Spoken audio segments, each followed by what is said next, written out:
Hey everybody, welcome back to Prescription Bourbon. I'm DMC from Louisville, Kentucky. Today we're going to be going over some sourced MGP, expertly blended, lower proof bourbons.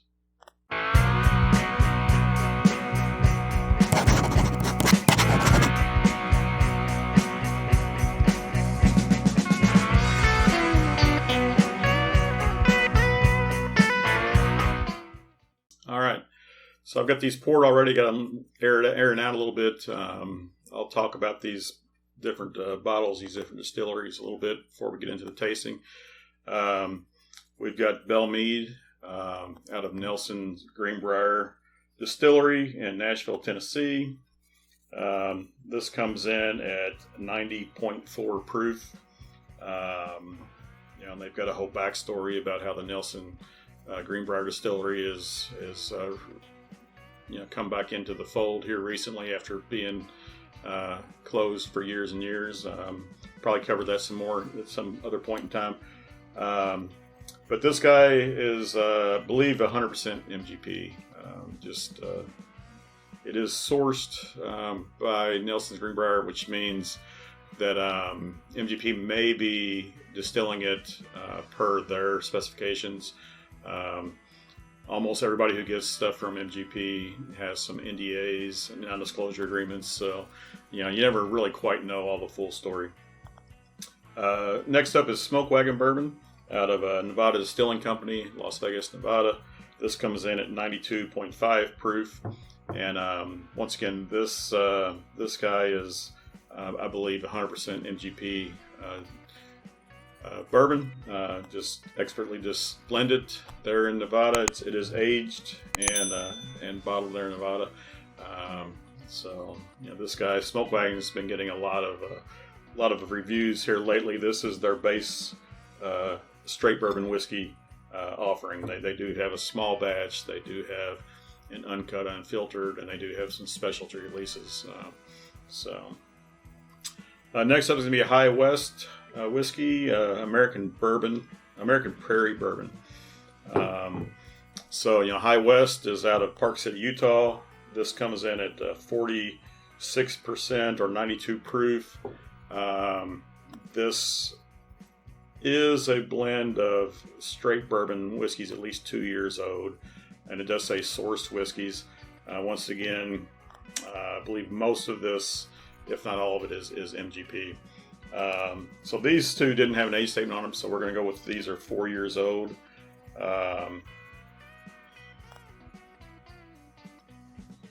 In fact, Belle Meade says these batches are a blend of 4 barrels per batch, ranging in age from 6 to 8 years. So non-chill filtered. Smoke Wagon is non-chill filtered. High West is non-chill filtered. So all these so far are non-chill filtered. High West is distilling some of their own whiskey now, and they are bottling some of that into some of their offerings, such as their double rye, which I believe is a mix of MGP rye and their own rye whiskey. But I believe this is all MGP. Nelson Greenbrier is also distilling some of their own stuff now, but none of that's making into this bottle either. Smoke Wagon, I do not believe, is distilling anything. So, Redwood Empire is up next. This is their Pipe Dream bourbon whiskey. So, Pipe Dream, they're out of Sonoma County, California, and this one comes in at 90 proof, 45%. So the range here is 90 to 92.5 proof. Now this one, once again, Redwood Empire is distilling some of their own stuff now, and some of their stuff does go into some of their bottles. I believe it does go into this one actually. So this one says distilled in California, Indiana, Kentucky, Tennessee. So it is aged and bottled there in California. That Northern California climate, they're claiming is a temperate climate there. And we'll see what we get.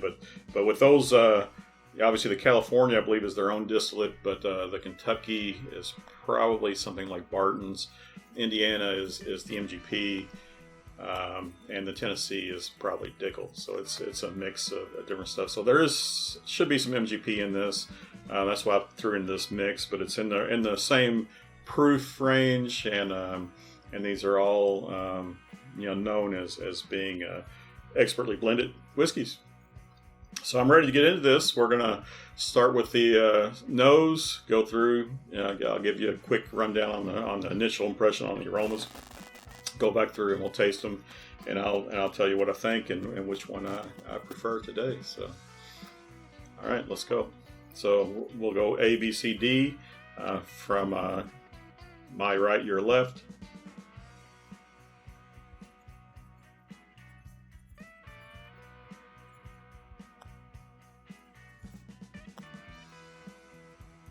It's pretty light on the nose. I am getting some corn graininess on that one.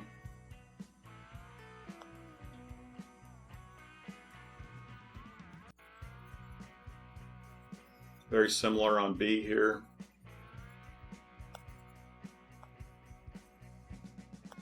Light on the nose.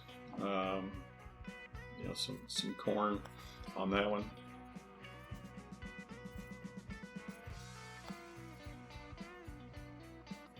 A little bit more on this nose.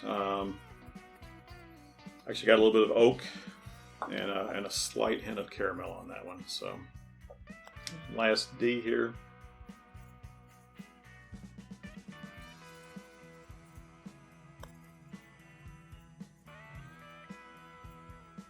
Yeah, that one's light on the nose also. So yeah, none of these are standout. If any C had the most on the nose, they're all very light. They're all only around 90 to 92 proof, so there's not a whole lot of ethanol kick in these.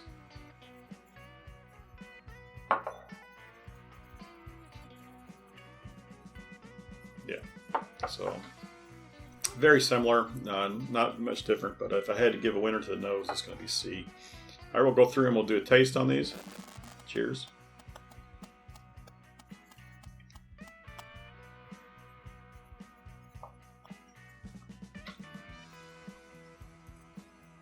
All right, that one had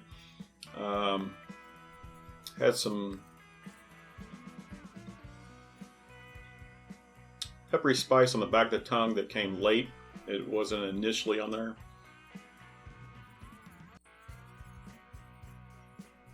The initial taste was some sweetness up front and some peppery spice on the back end. Not hot, not particularly very warming either. Went down very easy. We'll go to B.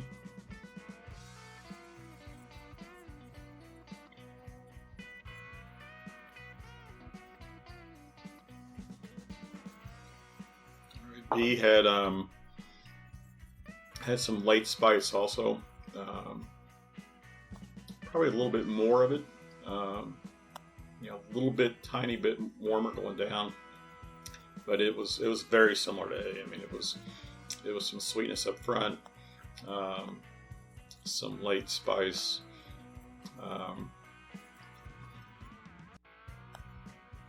I'll call it peppery also, and it's lingering a little bit longer. So the finish on B's a little bit more than on A, but very similar on those two. Go with C.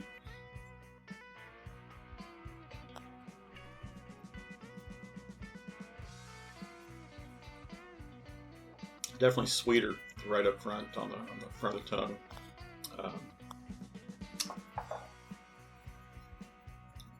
Better all around mouth coating. Seemed more viscous. More mouth coating there. I didn't get that late spice.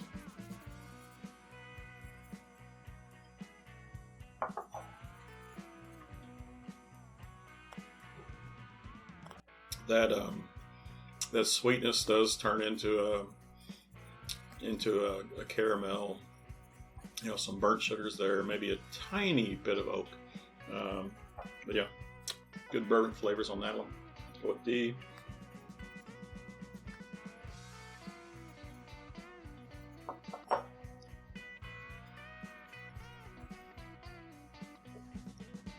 That one has some light spice similar to A and B. It did have good mouth coating. Hopefully that was because it was following C there, but it did have more of a mouth all around the flavor there. There's a flavor there though that's off from the other ones. It's not a bad flavor, but it's not your typical corn, caramel, oak. There's something there, a little bit more earthy or something. But yeah, we'll let these sit. I'll cover them up. We'll let the aromas build for about 10 minutes. I'll come back and taste them again and give you my final review.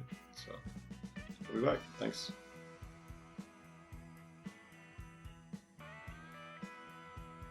All right, hey, I'm back. Had these sitting for 10 minutes or so. I'm going to go back through, get my final taste, and give you my final ranking. So these are, we call these A, B, C, D. We're going to start with D and go through in reverse order here.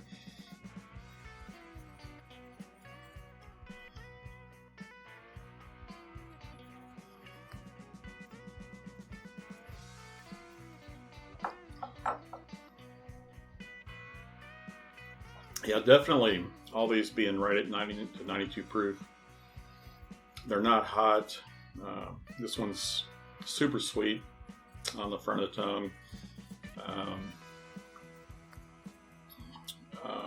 I'm going to go ahead and call, and no spice on this one. I'm going to call that, I think I said this one had something off on the other ones. I think that's some oak astringency on this one. So I'm going to call that some oak, which I like. Sometimes I may not care for oak if it's too overpowering and all that. But normally I like oak aroma. I like oak taste. So I'm not much aroma on that one.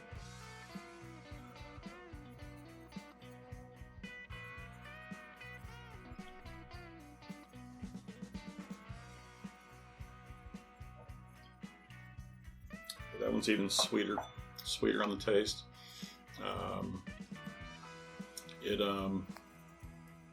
Super easy going down. It does have a little bit of it does have more aroma than the other ones. I can still pick that up right here over after D. And I think this one, it's got some caramels on the aroma. It's got some, it's got the sweetness, corn sweetness, but it's got some caramels on the taste also. So not any spice on that one either that time around. So the first two I went back to, I haven't had any spice hit. So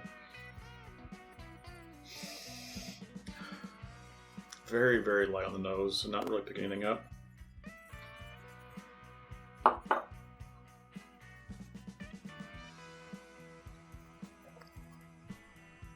Sweet up front, but there is a little spice on the back end.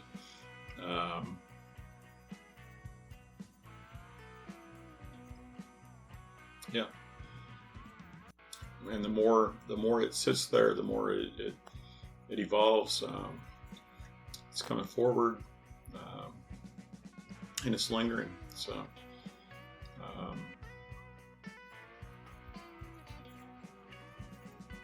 Yeah, I think I might have mentioned that on this one the first time. I said it had a longer finish. This one probably does have the longest finish, and it does have some spice there. It's very, very nice. All right, going to A. A little bit more aroma than B had. I still smell some corn on that, but I picked up a faint hint of caramel on that.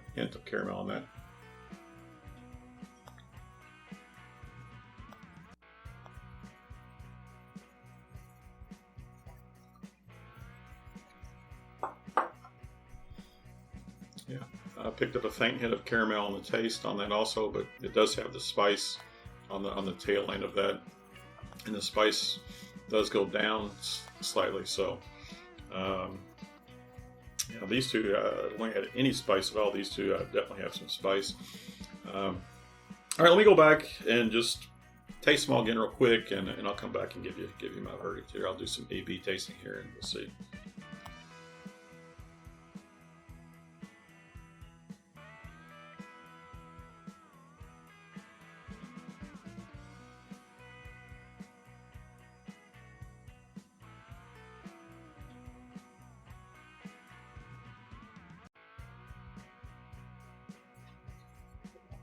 All right. I've gone back through, tasted these a couple times, compared them. I must say, there is not much difference between these. These are all remarkably similar. I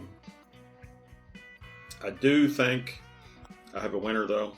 I'm going to go with A as my winner, and I'm going to go with D as my fourth place. I'm not even going to call it between B and C here. A, B, and C honestly were neck and neck. I think D is my clear outlier, fourth place. I could have gone with A, B, or C as the winner. C wins on the nose. B wins on the finish. But A just wins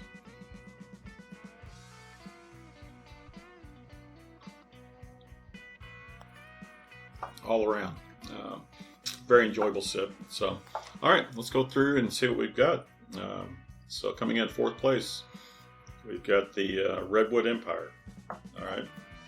So this is the one, Pipe Dream, which I don't think I mentioned, but that's all their offerings are named after actual redwood trees, actual trees, and currently. And Pipe Dream is the 14th largest tree, I believe, in the world, and it is the fastest growing tree in the world. They measure these things constantly and all that, and it's growing faster than any other tree, and it's the 14th largest in the world. So, but this is a blend of, as I said, California, Kentucky, Indiana, and Tennessee whiskey. So this one comes in fourth place. Second and third, in no particular order, I've got High West and Smoke Wagon. So High West and Smoke Wagon. And that means my winner here is Belle Meade. So Belle Meade doesn't have much of a nose. It's very, very light on the nose. I did get the occasional whiff of caramel, so I do pick up some sweetness on the nose.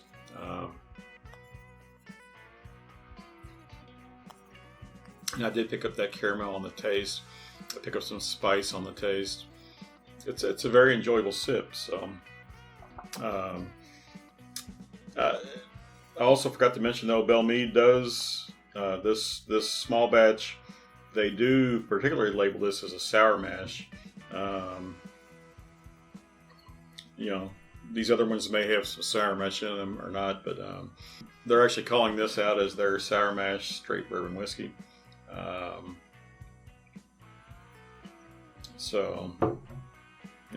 Like I say, this is sourced from MGP, so that means MGP's doing the sour mash process for them.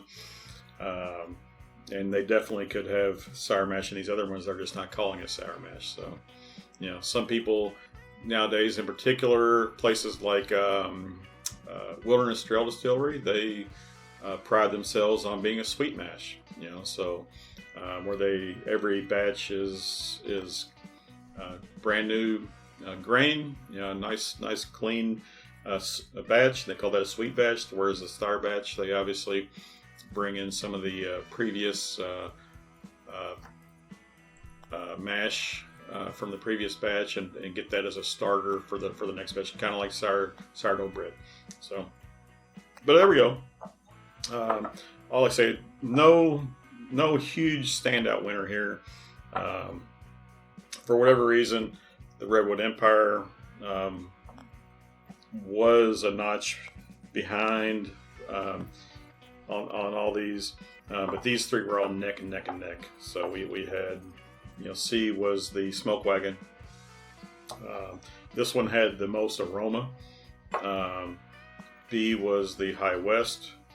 This one had the longest finish. And A is the Belle Meade. And I'm calling that my all-around winner today. So, this is my my second video on MGP bourbons. I have another one in the works. So I previously did a MGP store pick video. This is my MGP low proof blended bourbon selections here. I do have the plans on doing a final MGP video, which is the cast strength blends. So this is the low proof blends. We got the cast strength blends coming, and we'll see where we go from there. But I enjoyed it. I hope you did too.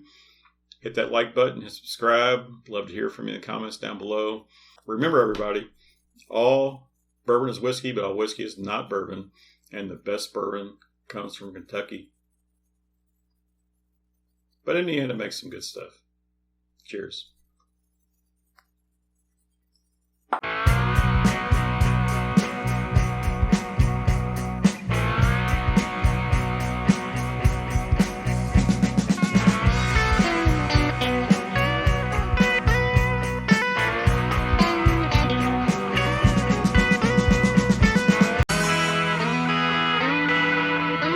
Turkey.